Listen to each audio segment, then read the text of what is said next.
لبیک اللہم لبیک، اے اللہ میں حاضر ہوں۔ حج کا رکن اعظم وقوف عرفہ آج ادا کیا جائے گا۔ مینا میں قیام کے بعد عازمین حج میدان عرفات پہنچنے لگے، جہاں خطبہ حج دیا جائے گا۔ حجاج کرام ظہر اور عصر کی نمازیں ایک ساتھ ادا کریں گے۔ غروب آفتاب کے بعد مزدلفہ کے لیے روانہ ہوں گے۔ مغرب اور عشاء کی نمازیں مزدلفہ میں ایک ساتھ ادا کریں گے۔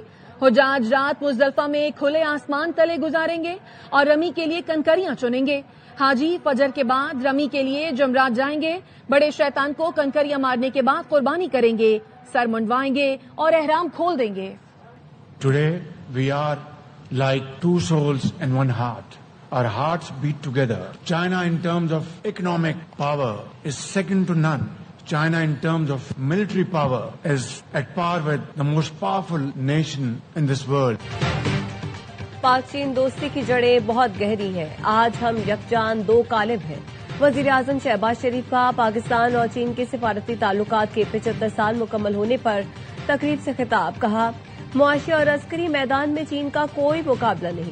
اس کے باوجود صدر شی جن پنگ تنازعات کے حل کے لیے مذاکرات پر یقین رکھتے ہیں۔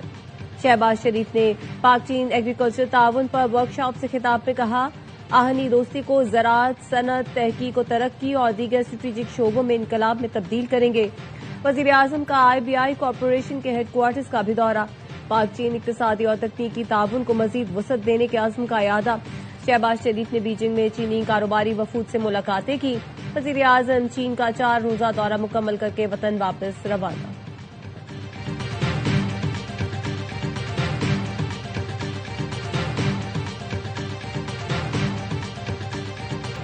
پاکستان اور چین کا اسٹریٹجک شراکت داری کو مزید گہرا کرنے پر اتفاق۔ سی پیک 2.0 کے اعلی معیار کی ترقی۔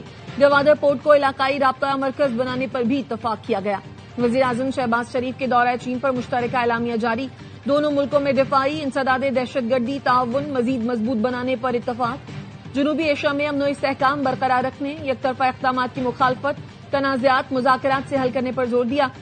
اعلامیے میں کہا گیا، کسی گروہ بشمول TTP ETIM کو خطے کے امن کے خلاف سرزمین استعمال کرنے کی اجازت نہیں ہونی چاہیے۔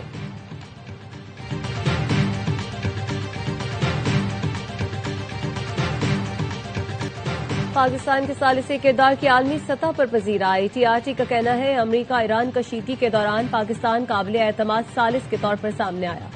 فیلڈ مارشل عاصم منیع کی ثالثی اور سفارتی کردار نے پاکستان کی علاقائی اہمیت کو نئی تقویت دی۔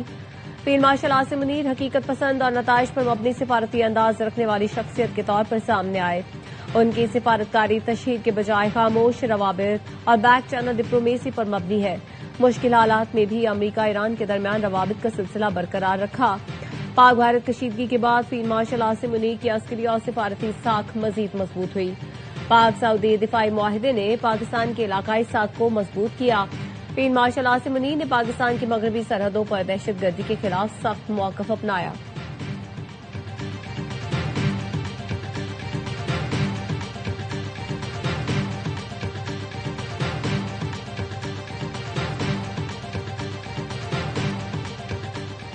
مرد بر امریکہ اسلامی جمہوریہ کا مستقل نعرہ رہے گا۔ ایران کے سپریم لیڈر مجتبی خامنہئی کا سوشل میڈیا پر پیغام۔ لکھا، امریکہ کو خطے میں مزید اڈے قائم کرنے کا موقع نہیں ملے گا۔ مستقبل امت مسلمہ اور نئی اسلامی تہذیب کا ہے۔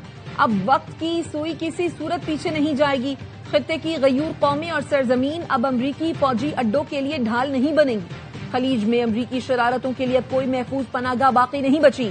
فوجی اڈوں کے خاتمے سے امریکہ خطے میں سابقہ حیثیت سے دور ہوتا جا رہا ہے۔ دشمن ایران کو ہتھیار ڈالنے پر مجبور کرنے کے ہدف میں ناکام رہا ہے۔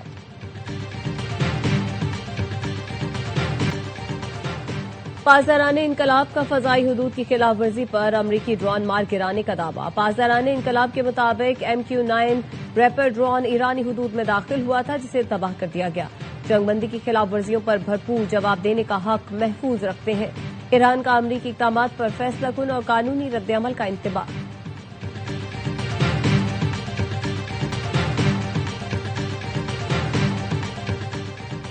امریکی فوج کا جنوبی ایران پر فضائی حملہ۔ ترجمان سینٹ کام نے حملے کی تصدیق کر دی۔ ترجمان سینٹ کام نے بتایا، ایرانی میزائل لانچنگ سائٹس اور مائنز بچھانے والی کشتیاں نشانہ تھی۔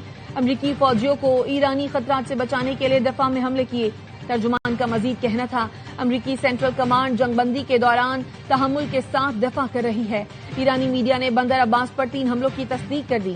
ایرانی میڈیا کے مطابق صوبہ ہرمزگان کا فضائی دفاعی سسٹم بھی فعال کر دیا گیا۔ خلیج عمان میں امریکی جنگی بحری جہازوں پر میزائل داغے جانے کی اطلاعات ہیں۔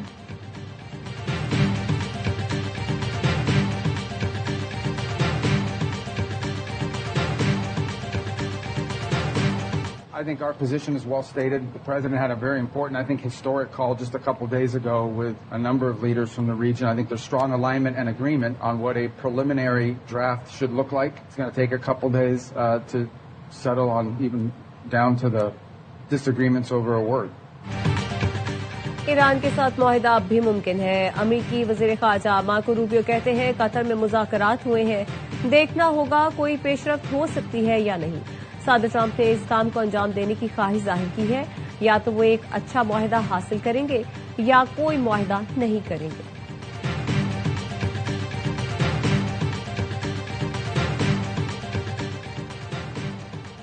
نائب وزیر اعظم اسحاق ڈار 2 روزہ سرکاری دورے پر نیو یارک پہنچ گئے۔ UN سلامتی کونسل کی اعلیٰ سطح کھلے مباحثے میں شرکت کریں گے۔ ترجمان دفتر خارجہ کا کہنا ہے مباحثے کا موضوع عالمی امن و سلامتی UN کے چارٹر کے اصولوں کا تحفظ ہے۔ اسحاق ڈار مختلف ملکوں کے ہم منصب اور اقوام متحدہ کے اعلیٰ حکام سے ملاقاتیں کریں گے۔ امریکی صدر کا پاکستان سمیت تمام مسلم ملکوں سے اسرائیل کو تسلیم کرنے کا مطالبہ۔ کہا تمام مسلم ملکوں کے لیے ابراہم معاہدے پر دستخط کرنا لازمی ہے۔ سعودی عرب اور قطر کو دستخط میں پہل کرنی چاہیے۔ 1 یا 2 ملکوں کے دستخط نہ کرنے کی وجہ قبول کروں گا۔ زیر بحث ملکوں میں سعودی عرب، قطر، پاکستان، ترکی، مصر اور اردن شامل ہیں۔ UAE اور بحرین پہلے ہی ابراہم معاہدے پر دستخط کر چکے۔ ایران جنگ بندی معاہدے کرے تو اسے ابراہم معاہدے کا حصہ بنانا میرے لیے اعزاز ہوگا۔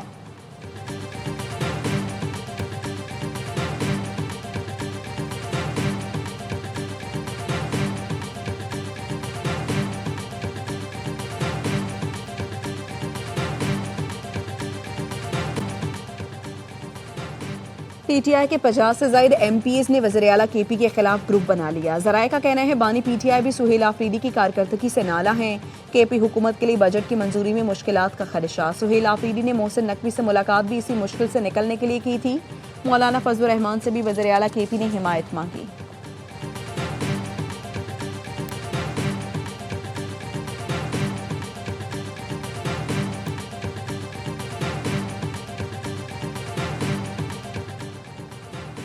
ملک قومی حکومت کی طرف بڑھ رہا ہے۔ بجٹ کے بعد اس میں تیزی آئے گی۔ آنے والے دنوں میں گرینڈ اپوزیشن الائنس کانفرنس بلانے جا رہے ہیں۔ مولانا فضل الرحمان PTI اور پیر پگارا کو بھی بلائیں گے۔ قومی مذاکراتی کمیٹی کے سربراہ فواد چودھری کی AY نیوز سے گفتگو۔ کہا امید ہے وزیر اعظم اور اپوزیشن لیڈر کی جلد ملاقات ہو جائے گی۔ ہمیں ہر وہ کوشش کرنی چاہیے جس سے سیاسی درجہ حرارت میں کمی آئے۔ TTI میں موجود زیادہ تر سیاستدان نئے ہیں۔ پارٹی قیادت فیملی اور سوشل میڈیا کے دباؤ میں فیصلے کر رہی ہے۔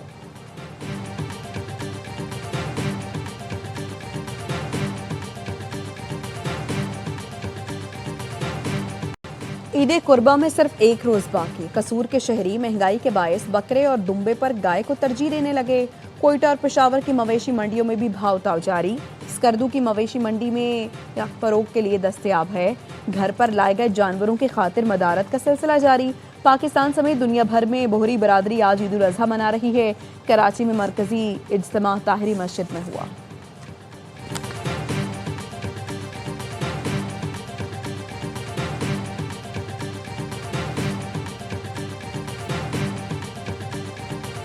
چھ 8 گھنٹے جو ہیں ٹرینیں لیٹ ہو رہی ہیں، کوئی انتظام نہیں ہے، عوام بے یار و مددگار ساری کھڑی ہوئی ہے۔ جو پہلے ٹرین لگنے والی ہے اس کو بعد میں لگا رہے ہیں، جو بعد میں لگنے والی اس کو پہلے لگا رہے ہیں۔ 3 گھنٹے سے دلیل ہو رہے ہیں، بیٹھنے کی جگہ نہیں ہے۔ ان کو بیٹھنے کی سیٹنگ تو ہونا، کیونکہ عوام بہت زیادہ ہے، کوئی سسٹم ہی نہیں ہے۔ 3 اسپیشل ٹرینیں بھی گھنٹوں تاخیر کا شکار۔ اپنوں میں عید منانے کے لیے جانے والے اذیت سے دوچار۔ پاکستان ریلوے کی عید ٹرین پر جانے والے مسافر گھنٹوں کراچی اور لاہور کے ریلوے اسٹیشن پر بے یار و مددگار بیٹھنے پر مجبور۔ مسافروں کا کہنا تھا کہ کراچی ریلوے پر پینے کا بھی پانی دستیاب نہیں۔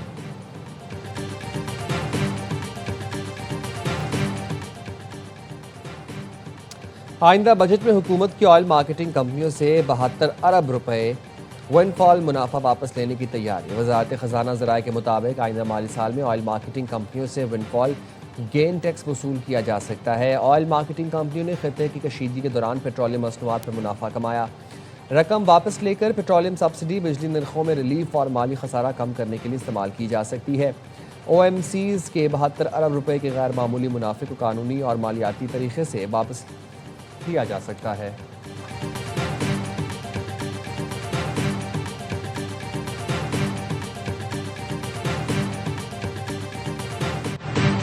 اور عید قربان میں صرف ایک روز باقی. قصور کی شہری مہنگائی کے باعث بکرے اور دمبے پر گائے کو ترجیح دینے لگے.